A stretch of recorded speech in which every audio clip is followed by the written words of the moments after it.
Good evening, everybody. Thank you so much for joining me. Today's Thursday, August 21st. I hope you are doing well. I hope you're safe and sane and are ready to discuss everything that happened today in national and also global news. My name is Olga, known as Anna's Press across the socials. Thank you so much for being here. If we are connected on Blue Sky or Twitter or any other platform, thank you for being here. Thank you for tapping that link. Now, everybody tells me I always forget to share that. If you don't mind, please like it and subscribe, whatever, if you watch it on YouTube, just so the algorithm can recommend this video to more people, right? And if you're watching on any other platform, if you can do the same, I would be utmost grateful. Let's say hi quickly. Hi, Jared. Thank you. Thank you for being here. Hi, Lynn. Lynn Daniels. Good afternoon. Good afternoon. Thank you again for sharing it on Blue Sky. Hi, Stevie Lynn. Happy Thursday. So our favorites are here.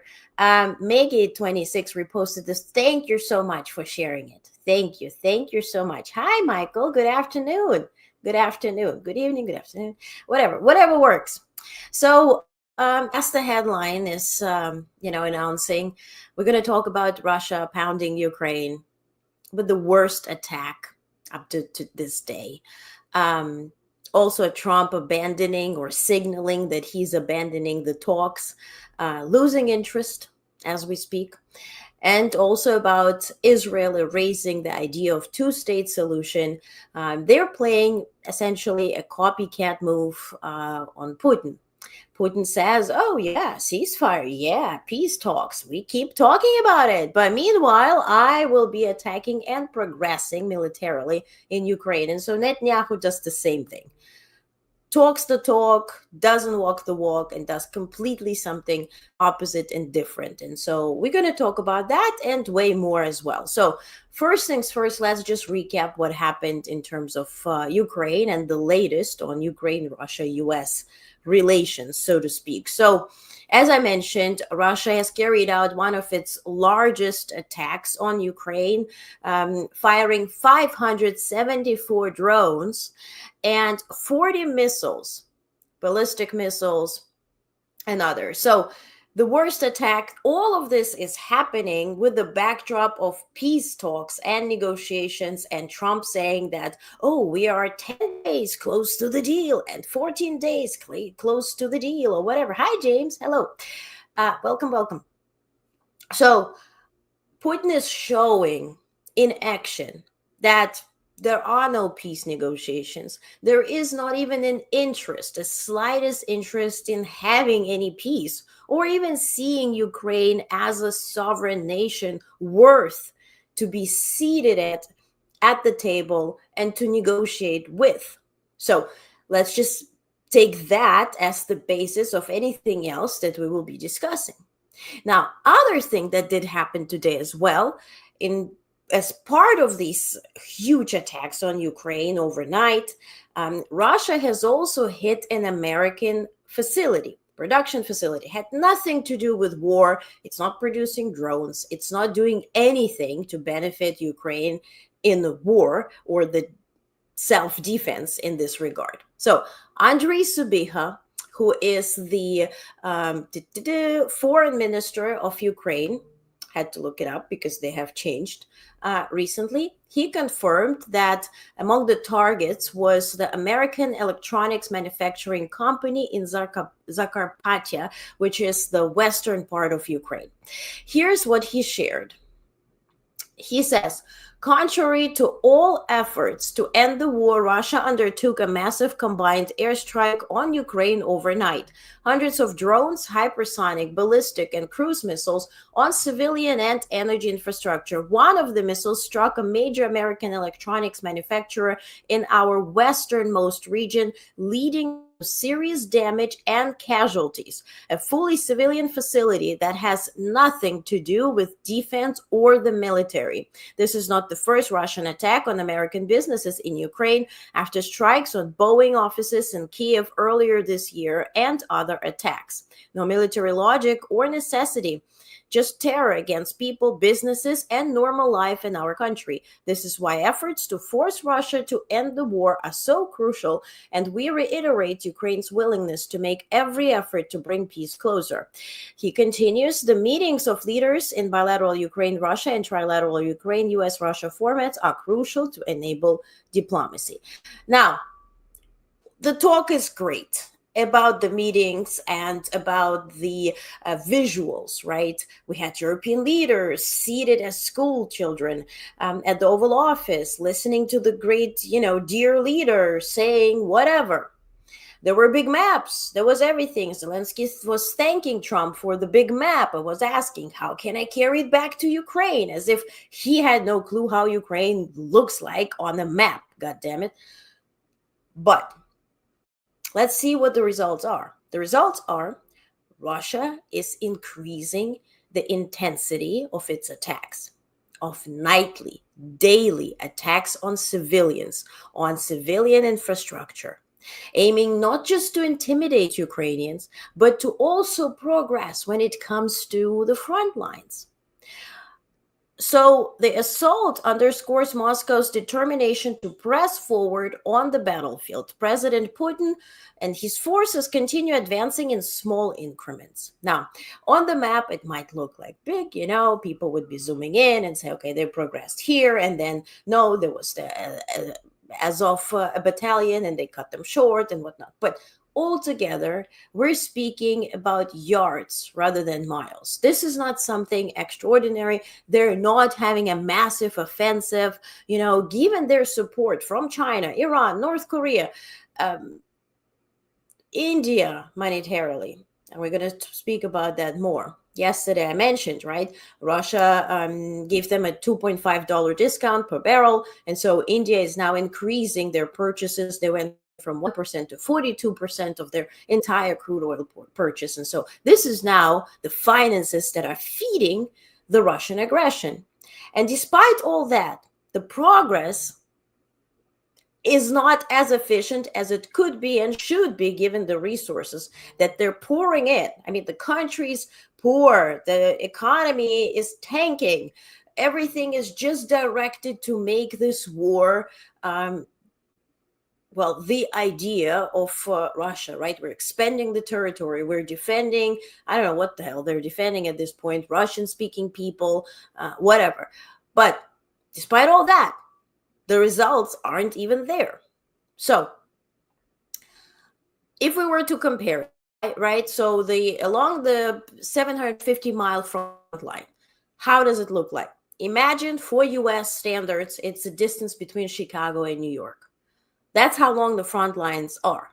So when we're speaking about freezing them, demilitarizing Ukraine, just imagine you have such a long front line where losing control over it would immediately result in violation of any peace agreement or ceasefire.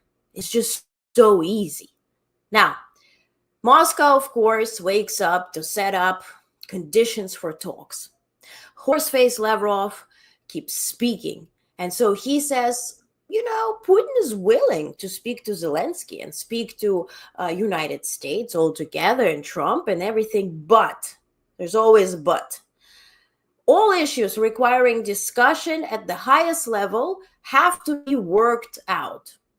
And as those issues, he mentions two. Yesterday, Horseface was speaking. Today, he's adding that first, foreign troops on Ukraine soil are not welcome. Russia will not be recognizing it, which goes exactly against the Prime Minister of Italy, Giorgia Meloni's suggestion that Ukraine should be offered this sort of Article 5-like deal where European leaders and allies would have 24 hours to respond in case Ukraine's sovereignty would have been violated upon any peace agreement that were to come into effect. Now, Russians are saying, heck no, right? Meanwhile, it's very ironic that they are completely ignoring the fact that the Russian troops are foreign troops on Ukraine soil. It just goes to show you that, yeah, they are aware where they are, but they consider Ukraine theirs. It's not about winning Donbass region or Crimea and gaining access to the Black Sea, and they see advantages in it. No, they want to own Ukraine. They see it as their own, and not in order to rebuild and make it a prosperous nation that at that point speaks Russian and prays to Putin or whatever.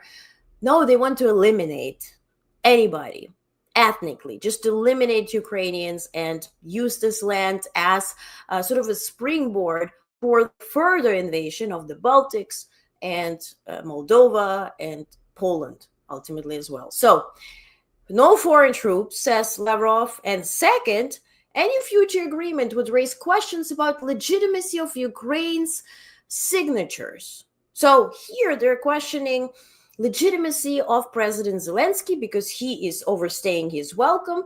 The presidential election has been postponed in Ukraine because there is war. And per Ukrainian constitution, this is how it goes. It's not the fact in the United States. We don't really have that, although Trump got very giggly and excited when he heard Zelensky saying that. And he was like, oh, declare war. There will be no election. Yay. US, different constitution. Ukraine, different constitution. So per Ukrainian constitution, there is no election unless war has ended. And so we come back to square zero. Now they're not okay with meeting Zelensky nor having his signature to begin with. So it is a no-go from every single perspective. Now here comes a question. When will NATO or the impotent coalition of the willing, but not being able to, I guess, produce results? Statements, big words, fantastic. When we will see results, at least strong language, at least saying that, listen, we consider Ukraine our ally, and we think that adding Ukraine to NATO is one of our agreements or our terms that we will insist on or insist upon. Like, where will be some clarity here? Because all we do is praising Trump. Every single goddamn statement. And the latest one is coming from Canada. Well, today, the foreign minister of Canada met with Rubio and they discussed, well, per Rubio's statement, Haiti and Israel and anything but Ukraine. But then they talked about the Arctic. And I'm like, was he trying to sell collaboration with Putin on Arctic to Canadians? Because that, surely smells like it, given that Putin was mentioning collaborating on the Arctic. And then suddenly they talk about the Arctic. Now, but Prime Minister Carney spoke to Trump. Of course, they talked about the tariffs. Of course, they talked about, anything that they don't mention here. But an interesting fact that they do, they say, well, the leaders also discussed how to build on the president's leadership to support long-term peace and security for Ukraine and Europe. And I know Canada is a democracy, hence the leadership is democratic, polite, poised, diplomatic, you name it, it is. Like any other normal leadership would be. But we're again thanking Trump for his efforts. And yeah, there are efforts. I mean, he did all photo ops of all kinds, but where are the results? There is no leadership. There is no strategy. There is no tactic. It's just throwing spaghetti on the wall, thinking what sticks, knowing fully well that nothing will. The wall is hella leaky. The spaghetti is not even ready. So what are we doing here? And everybody's pretending that this is a good thing. And let's just participate, right? So the story of the naked king, we're reliving it in reality here. So are we waiting for this little boy to scream, hey, the king is naked? Who will be that boy? Who will stand up to inefficiency? Because all of this is costing time and Ukrainian lives. While Europe and NATO altogether in US are playing with crayons and are sympathizing with Trump's efforts, Ukrainians are dying. Where are we going to see clarity, and specifically when? Now, according to Reuters, at his meeting with Trump in Alaska, Putin outlined demands for peace, and we heard them. I'm just repeating it. This is nothing new. First was Ukraine's renunciation of Donbass. Of course, they want to have Donbass region. I explained why. A neutral status and rejection of NATO membership. Yes, we heard that. Ban of Western troop deployments in Ukraine. Now, this is new. And think about it. If Trump did hear that in Alaska, that no foreign troop deployment would be allowed from Russia's side, big question, why do we even ask the rapist what the victim should be wearing, and anyway, but because Trump is failing in saying that Russia is an occupier, Russia is murderer, Putin is murderer, he is international criminal, because we're failing to recognize that and put that up in front and center as it's supposed to be. Now we're moving into listening what Putin does. And think about it. If he did voice this, that no foreign troops would be able to step on Ukraine's soil, post any type of peace agreement that would have been reached if, we lived in utopia. Given that, Trump goes ahead and calls European leaders and talks about security guarantees and calls them up to Washington, D.C. and meets with Zelensky and entertains them and says, we're going to protect Ukraine, knowing fully well that all of that will result into nothing because Russia already told you that exactly this is forbidden. So see it for the photo op that it was, that it still is, that all these tweets and shits and statements and videos and, Oval Office press engagements, all of that is a photo op, because up front and center, you've heard that whatever you're planning on doing is a no-go. And then you call all the leaders to come to you to suggest to them this as a solution, knowing fully well that days later, Russia will denounce it. So, in return, Moscow, allegedly, right, they told Trump or Reuters that they would be leaving Zaporizhia and Kherson region, and they will refrain. So now is a new word entering the room. Refrain. They will refrain from taking over Kharkiv and Sumy region. Refrain. They spent 3 goddamn years trying to take it over and lost 1 million people. They couldn't get it, and now they will suddenly refrain. Well, every night I try to refrain from ice cream, but look at me. Meanwhile, and I mentioned that India is not just buying crude oil from Russia, they're also traveling to Kremlin for, to kiss the ring. And they expressively state that their foreign minister was meeting with Putin. And he says, well, we want to tighten diplomatic and trade ties with Russia. We want to expand our relationship and tighten it and make it deeper. And blah. So here's the video. So see here, Putin is entering the Kremlin. And it's very interesting that Kremlin has less gold than the Oval Office at this point. So he's meeting the foreign minister of India, and they will have, they begin at that point the talks to extend the trade agreements and also tighten diplomatic and trade ties with Russia. Very interesting that the Kremlin looks less gilded than our Gilded Age Hobby Lobby Oval Office. Now, United States issues statements. And I mentioned it yesterday, Pentagon had a briefing, off-the-record briefing. What does it mean? We don't have names, but those are officials. high-level officials, where they, behind closed doors, share that Pentagon's policy from now on, top policy, would be for US to play only a minimal role in any security guarantees for Ukraine. The statement marks one of the clearest signs yet that Europe will be left to bear the responsibility of ensuring peace in Kiev. And again, I mentioned it yesterday. It's haligali funny, but Europe is dependent on buying military equipment, Patriot systems and alike from United States. So United States is participating.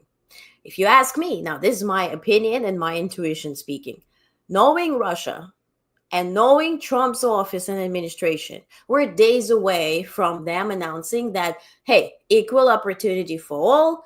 We will be now selling everything. We have to make money. We wasted so much money on Ukraine, and I explained it to you many times. There was no money sent, or not much money sent to Ukraine, as much as was left within the United States by buying new equipment and gifting at that point older equipment for Ukraine. So we replenish our stockpiles. But with this notion and under this pretense, they would say, well, equal opportunity to all, whoever pays us would be buying our military equipment. Just think about the COVID times.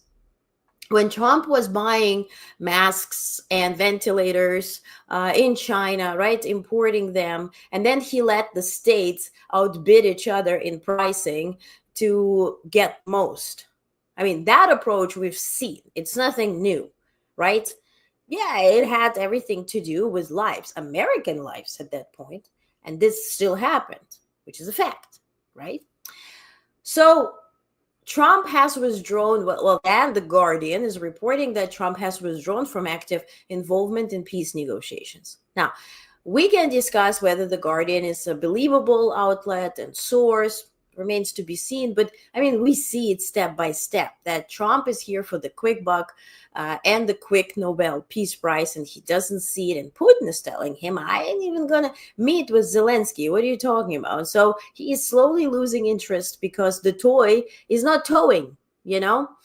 So Trump publicly then goes to a program, a television program, where he calls into the program today. And remember, just a few days back, he was saying he solved 6 wars. Then he met with European leaders and said he solved 7 wars. I guess Star Wars included. But today, you are very outdated if you think it's 7. It's 10. Here's Trump explaining how he came up with this number. A lot of things going. We ended 7 wars, probably more than that. You know, they wrote an article and they gave me 3 additional ones that I ended without even knowing it. But, you know, I saw things were going bad, and it looked like it was going to go bad, and it could have been 10, but 10. He is solving wars that he doesn't even know about. He's waking up, you know, with the coffee in his cup or Coke. He's like, hey, I even solved 3 more wars. Incredible. Incredible. Nauseous. Me too. I agree. And so here's the big question, right? You're absolutely right, Lynn Daniels. Where does Ukraine go from here? Ukraine is producing a very effective missile that is called Flamingo, that is flying only 300 meters above the ground, cannot be detected by any radars, that is very deadly for Russians. And Ukraine posted this picture showing 640 something number and then 600 whatever number, just hinting that, hey, we have mass production of those flamingos now. So this is something that scares Russians shitlessly. On state television, they're analyzing the pictures, they're analyzing the videos, because this is deadly for them. Ukraine showed them that we can drive a huge truck on your soil, employ your people, and deploy drones flying out of that truck and kill the heck out of you. So we also have now flamingos and any other birds, and we can use it against you. So Russia is shitlessly scared. Now, what Ukraine will need is financing. And so here's the positive news, that our dear old Europe, I would love to shake all of you, just shake you. use the frozen assets, Russian assets, to give Ukraine the money to be able to produce this. Let's not rely on Patriot systems. It would be great if Trump sells it to you, if F-35s, F-22s will be sold to you, and then again, without the reach cap and all that kind of stuff, because there are semantics to this. So give Ukraine help that it needs to push the beast back into its shithole. Because otherwise, this beast will come to you, and it will be on your land, with your money, with your people, with your blood, that you will be then caring for the beast to disappear from your land. And the more beast progresses and eats more, it becomes bigger and bigger and bigger, and your problem will become bigger, bigger, and bigger. So wake the hell up. So let's continue from here. Now, retired General Hodges, Ben Hodges, he gave an interview, and I wanted to show you some snippets out of his interview, analyze it, because we hear so much, excuse me, but bullshit everywhere. Everybody has an opinion. Opinion is like a-holes at this point. Everybody has one. Everybody has a podcast. Everybody is chiming in. Nobody pays attention to history. Nobody pays attention to facts. It's just whatever I feel. So let's listen to somebody with experience and common sense. So here's the first clip. He tells he announces the biggest problem with Trump, that he's wacky-ducky and praises himself and his achievements that are not backed up by any factual achievements. None of the leadership attributes that I would expect from a brand new lieutenant. I mean, he doesn't accept responsibility for anything that goes wrong. He's a constant braggart, talking about, I did this, I did this. Nobody wants to be around somebody that does that, and but he feels the need to do that. And I mean, you're talking about some cagey old political leaders at that table, and they hear and see that. And so I think they probably, of course, we don't know what was discussed in the closed meeting, but they should not be intimidated by him.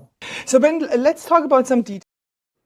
And that's exactly what I'm saying. He's referring to European Union leaders or European leaders.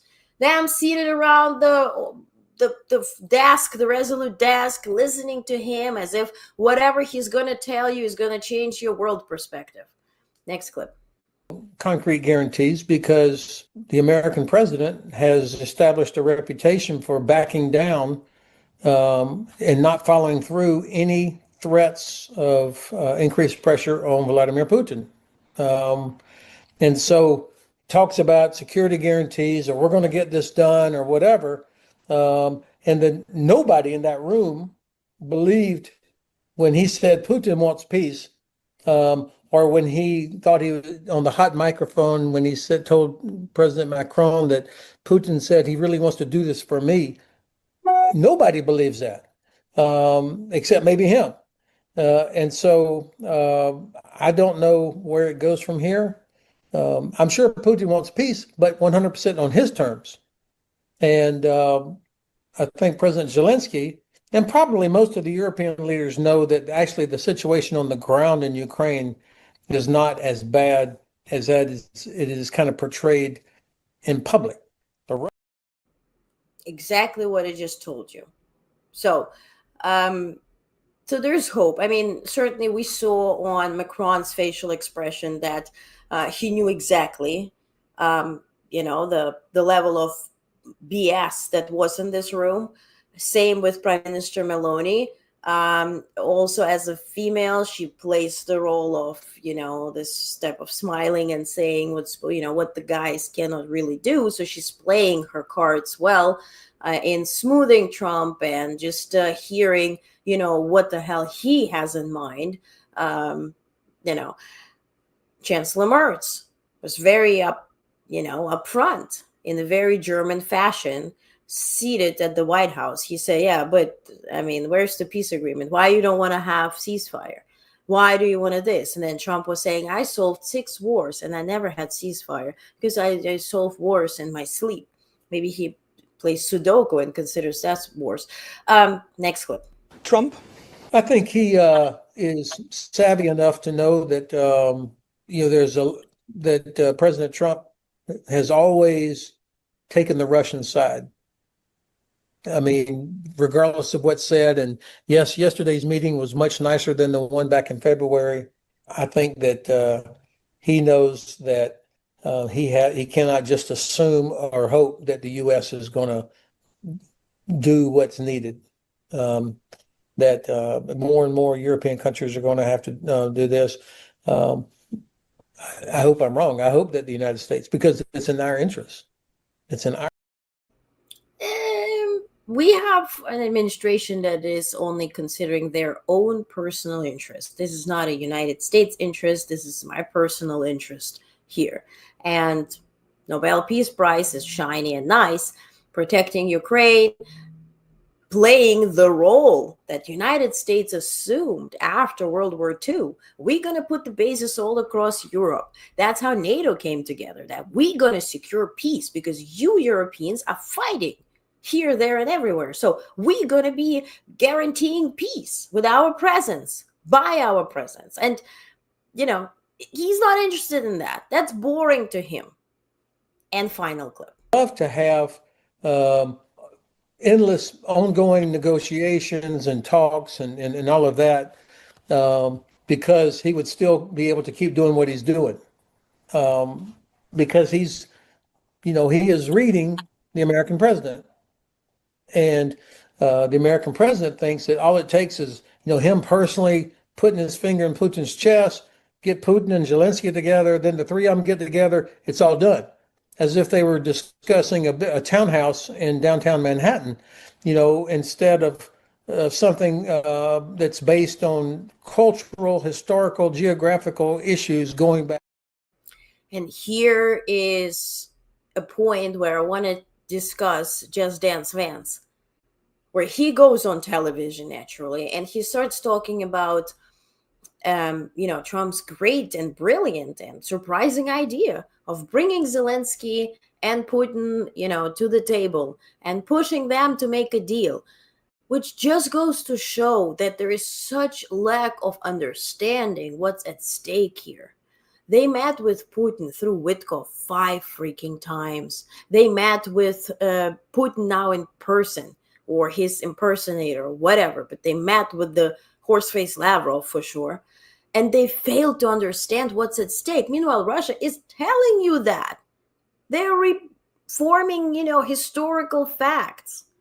They're lying to you. All it takes is just Google it or YouTube it. Watch a 30-minute goddamn video to understand what's at stake there. So Russia is screaming it into your ear that they don't want to have Ukraine as a country, and you just keep blindly talking about whatever you feel is the reality here.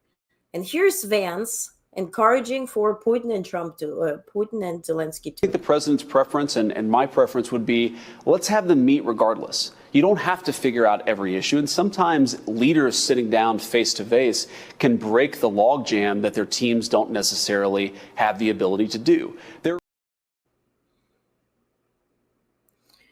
Now, Trump tweets. And this tweet is meant for, of course, Russian evening news. I told you, right, that Russian evening news is sort of like our noonish time. That's where the propaganda is discussing something they need more to discuss. Also, you have to understand the Russian logic. There is no logic, but they even say, with brain, you can't understand Russians.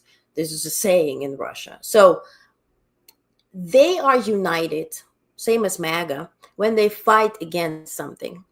That's why you see in MAGA world, they won and they're still fighting Biden. They're still fighting liberals. They're still fighting wokeness and whatever. Because united they are when they're fighting against something.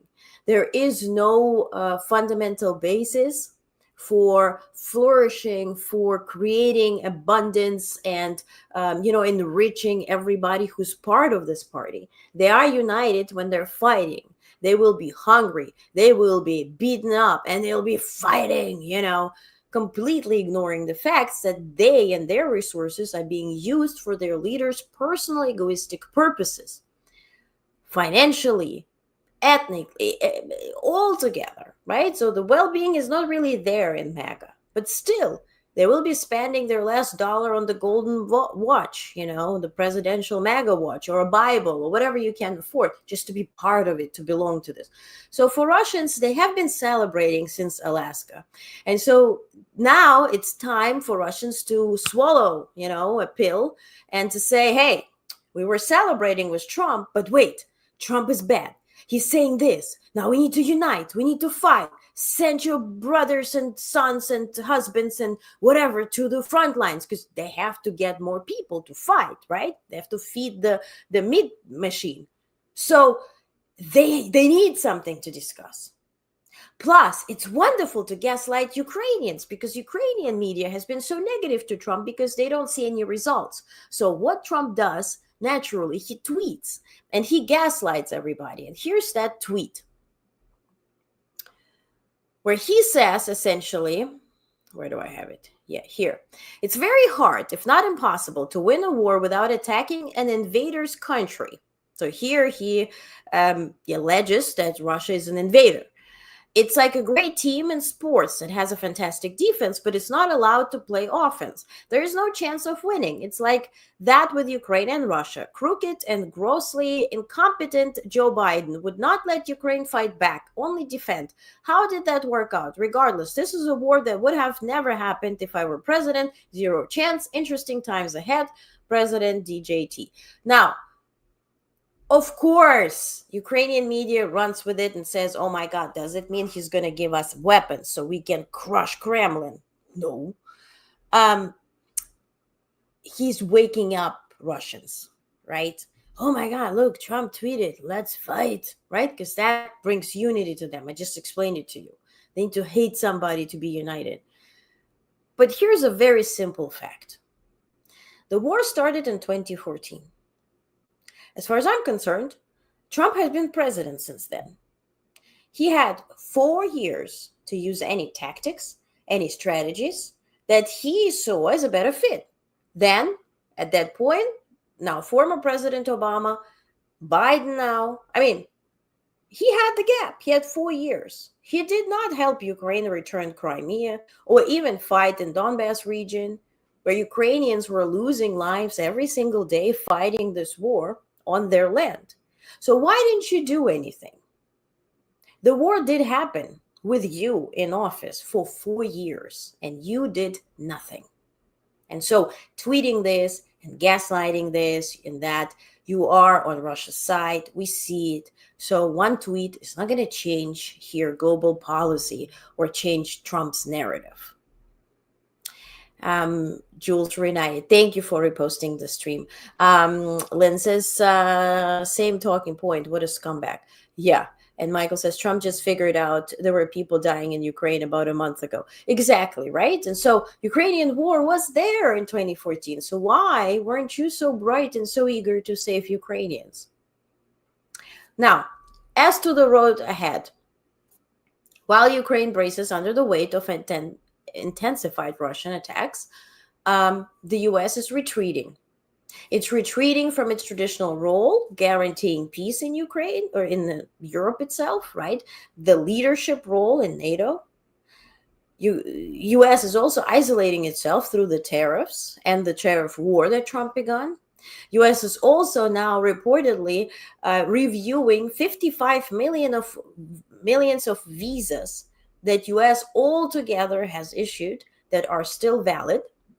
And they are reviewing it under the notion of deporting people for their anti-American views and values. So social media, being democratic, being liberals, posting something against Trump, maybe laughing at him, maybe posting a meme here and there. So all that could result in deportations. So U.S. is going into isolation. How's that going to work out? They think it's here to fight China. But you created the beast called China. You closed your factories and you made Chinese workers, because they're cheap and their labor is cheap, to work for you. You fed them. You created that beast. You let them copy your technology. You let them come here and study and, infiltrate into the system. So now you're fighting the beast you created with what? With thoughts and prayers? So now Trump obviously also signed today executive order. There is no day without an executive order. That executive order is bullshit. So essentially, it creates it's America by Design executive order. It creates National Design Studio and Chief Design Officer. Nobody has been named for this. Essentially, they will be redoing all the websites. I guess somebody's son or daughter has a company that does websites. And so with this executive order, they can be making millions, billions, trillions, whatever, as long as they, give a cut to Trump. That executive order solves for it. It doesn't address any cybersecurity, outdated systems, websites that are malfunctioning and not functioning. Think about insurance. Have you ever tried to extend your care plan? Takes you, months to figure out which button. But this is just a money grab indirectly. Now, an interesting development was that the minutes of the Federal Reserve, right, in their July meeting have been published. And in that meeting, it shows that almost all supported of the central bank essentially supported freezing the rates and not increasing them and not decreasing them.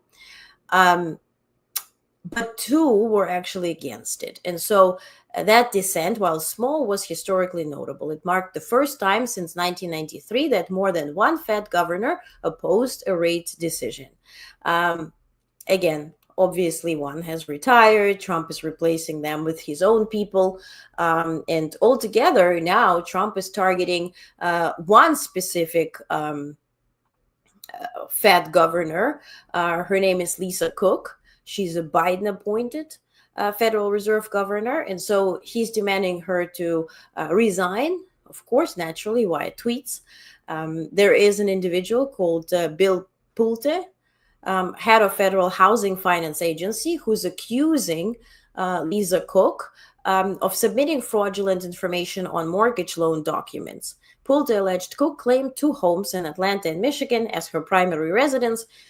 He's also asked DOJ to investigate. And the Wall Street Journal reports Trump is weighing whether to fire Cook for cause, a move critics say would further erode Fed independence. Cook vowed she would not be bullied to step down. So he cannot push Powell to get out. They are having their meeting today. It began, and tomorrow we're going to hear more news. And of course, the speech that Powell will deliver, his last speech. So, but he's trying to replace it with his own people, sort of like a deja vu of Supreme Court.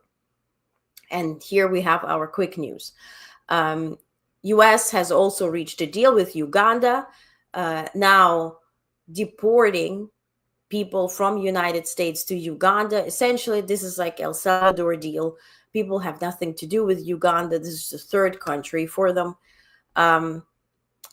As I mentioned, U.S. is reviewing 55 million of visas, and altogether, the students are scared to return, even if their visas are valid. Those who applied for new visas, and if you ever dealt with any foreign study programs, you apply years in advance. And so those who are waiting for years have paid a lot, did all types of exams, medical exams, and all that stuff. They're still waiting on their appointments. And this approach has also been used against 200,000 Ukrainians. Most of Ukrainians entered here before August 18th, 2 years ago. This is the United for Ukraine program. And so all of their documents by design are expiring by August 18th. And now at this point have expired. So they all applied for extensions.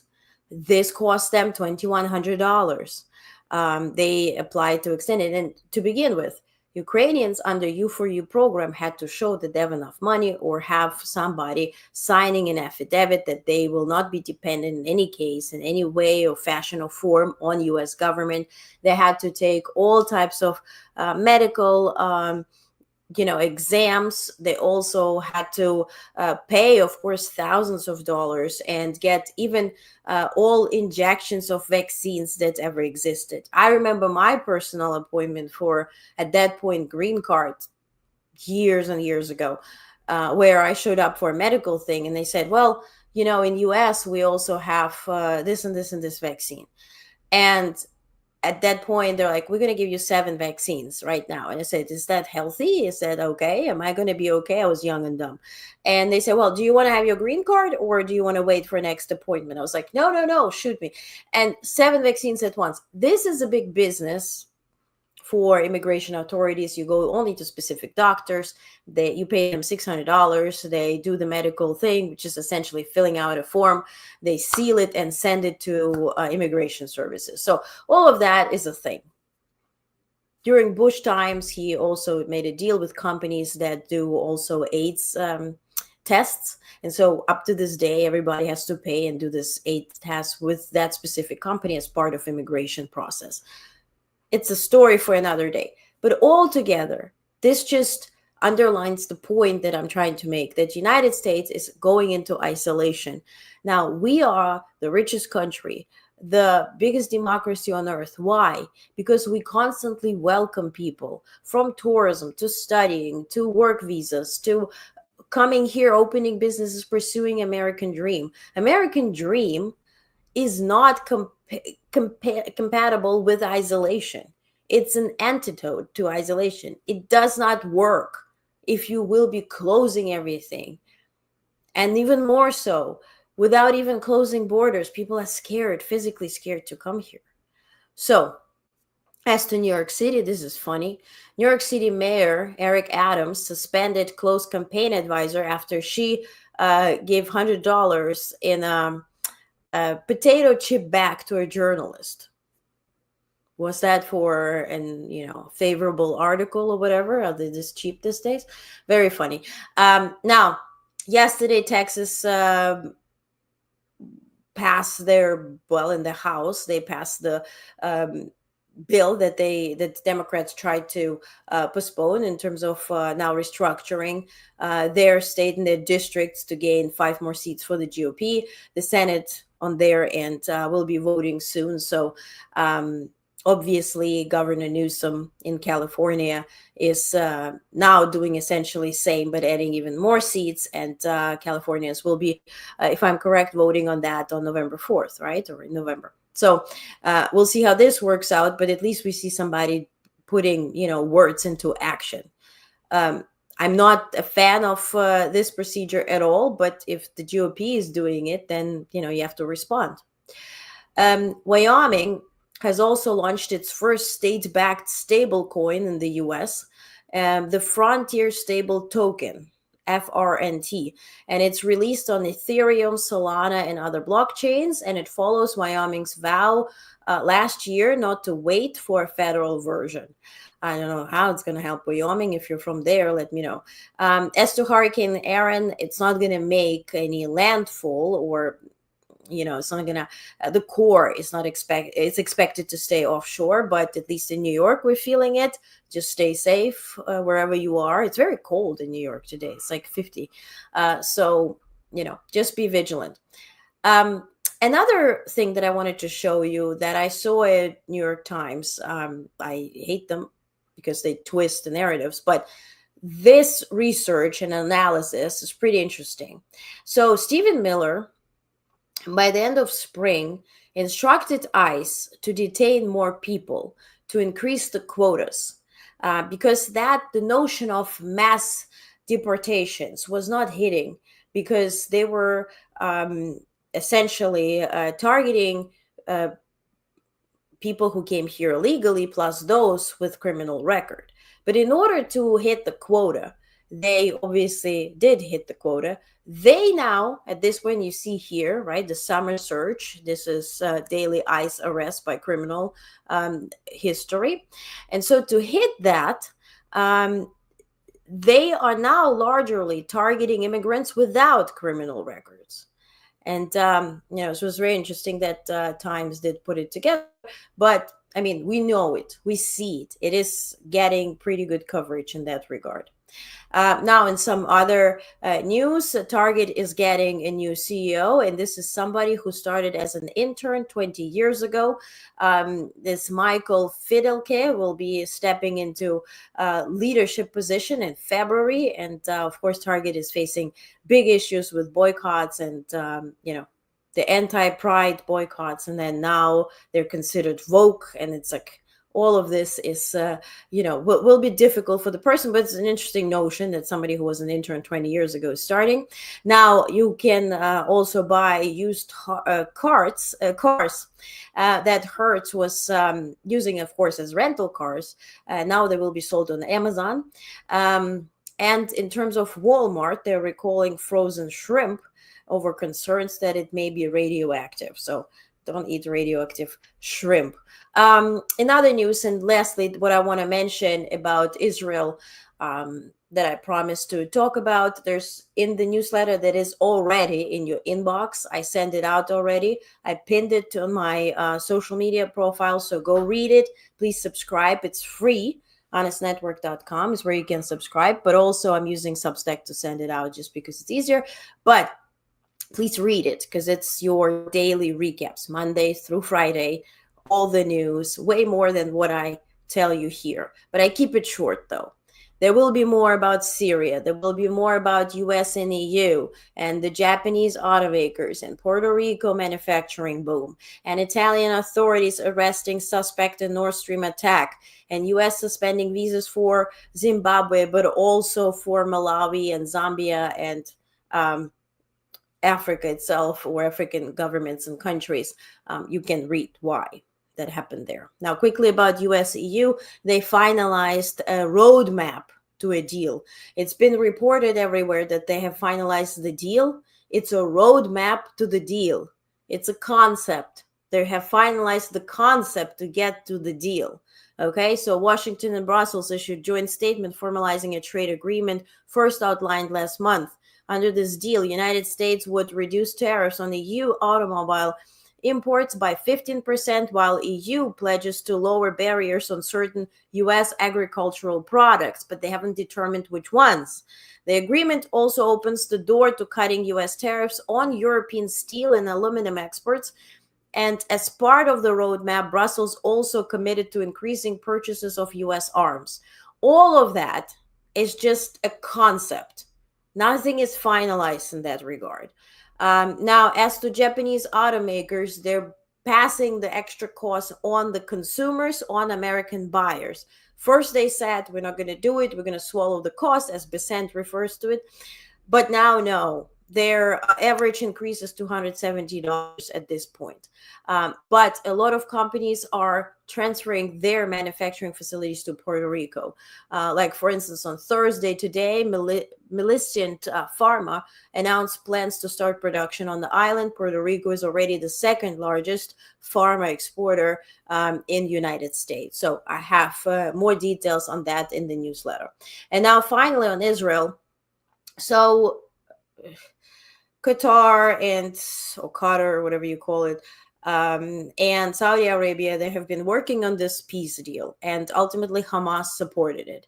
The peace deal is exactly the same that President Biden managed Israel and Hamas to agree to. It was in spring of last year. He did a big announcement, end of May. There was a first stage that would release 10 living hostages and also would make Hamas release the remains of those who passed or were killed and whatnot. So Hamas at this point is again agreeing. Israel says we're going to think about it. But meanwhile, Israel approved controversial West Bank settlement plan. Israel has given final approval to settlement project that would effectively divide the West Bank, a plan that had been stalled for decades amid international opposition. The settlements are considered illegal under international law. Finance Minister Bezalel Smotrich hailed the move as one that would erase the idea of Palestinian state, just weeks after several Western nations announced recognition of one. U.S. Ambassador to Israel Mike Huckabee said that the two-state solution is not a high priority for Trump administration. Trump Gaza is of high priority, okay? Can we just call a thing at this point? Call a spade a spade? So read on that. Also, Syria and Israel hold the first talk since Assad's ouster. Israel is, they conducted airstrikes on Damascus last month in response to sectarian unrest of the Sweda region that killed more than 1,600 people. Now, this is in Syria. And they do this under the pretense and notion of protecting the Druze minority. So now they're finally talking to the new Syrian government. It came in post-Assad times. So read on that a bit more in the newsletter. And I think I bothered you enough, did I? So let me check. We have Trump wants to sanction ICC judges. Yeah, he actually did. Thank you, Michael. I put it in the yesterday's newsletter. So our Treasury and State Department are sanctioning 4 judges. 2 of them are dealing with, in particular, Netanyahu's case, and 2 others are also dealing with Putin and children. So altogether, yeah, they say they have sanctioned already the judges. And so the visas are gone and they cannot enter. And if they have any property or business with the United States, anybody is now prohibited to be dealing with them. So that's the result. Okay, done. The newsletter is in your inbox. Go read it. I'm going to also put it in the comments here. And tomorrow, believe it or not, I'm going to US Open Media Day. I have no idea about tennis. So if you are a tennis person, a fan, tell me who you want me to film and ask, whatever. So I'm going to Media Day. I was invited by the director of US Open. I wanted to go just as a fan and just sit there and do something for our Sunday edition. They're like, no, honest cover. Okay, great.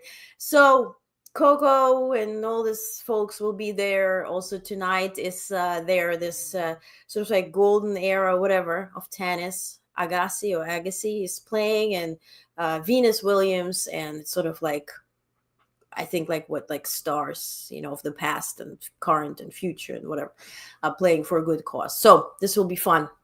And then tomorrow I'm there. So if you want me to film anything rather than the food that I'm mostly always interested in, let me know in the comments. So Sunday edition will be here with interesting. If you don't know what this is, on Sunday, we have no politics, anything but politics. We're woke. We are awoken. And we talk about how to make our lives a little bit better, easier, with some smiles and healthy habits. Okay? So thank you for being here. See you tomorrow at 5 p.m. Maybe I'll be live from US Open.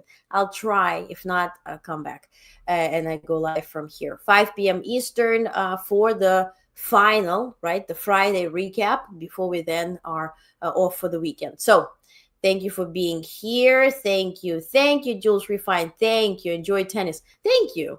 Thank you. It's like great to watch like this. Yes. Thanks, Jared. Thank you, Martha. US Open is a great event. You will enjoy. Yeah, thank you. Thank you. Have a nice trip. Thank you. It's very close. Yes, absolutely. Thank you so much, guys. See you tomorrow. Keep your head on a swivel. Stay sane. Okay? Shut down the news. They repeat same shit all day. Makes no sense. Okay? Watch something that enlightens you. Okay? It's a marathon. Have a good night.